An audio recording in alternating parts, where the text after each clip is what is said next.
मामला SC/ST act का है ही नहीं। ये मामला है इस देश की सरकारों की नाकामयाबी का। आप इस देश के किसी भी स्टेट में चले जाइए, किसी भी स्टेट की सरकारों का प्राइवेट स्कूलों पर कोई बंधन नहीं है।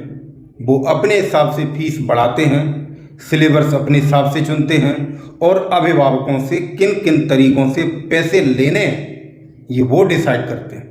अगर इस देश की सरकारें स्कूलों पर बंधन रखती कि आपको सिर्फ और सिर्फ स्टेट बोर्ड, CBSE बोर्ड और जो भी जितने भी बोर्ड हैं इस देश में वो ही पढ़ा सकते हैं और उसकी रेट सरकार निर्धारित करेगी। आपको स्कूल की फीस लेनी है और पढ़ाना है, बल्कि ऐसा नहीं है। हमारे देश में प्राइवेट स्कूलों का ये हाल है कि वो ही निर्धारित करेंगे कि आपको सिलेबस किस स्टोर से जाके लेना है और किस दुकान से जाके आपको यूनिफॉर्म लेना है। अगर दूसरी जगह से लेके आए तो ऐसे मामले सामने आते हैं।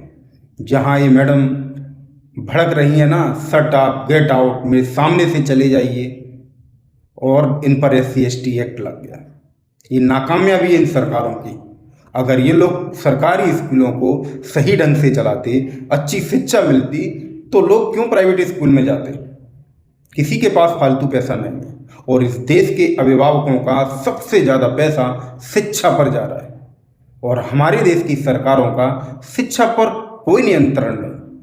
आप अन्य देशों में देखिए, सरकारी स्कूलों में स्कूल ही बच्चों को सिलेबस देते हैं और सत्र पूरा होने के बाद, एग्जाम होने के बाद वो सिलेबस जमा करा लिया जाता है, अगले वर्ष दूसरे छात्रों को दिया जाता है। क्या ऐसा हमारे देश में नहीं हो सकता?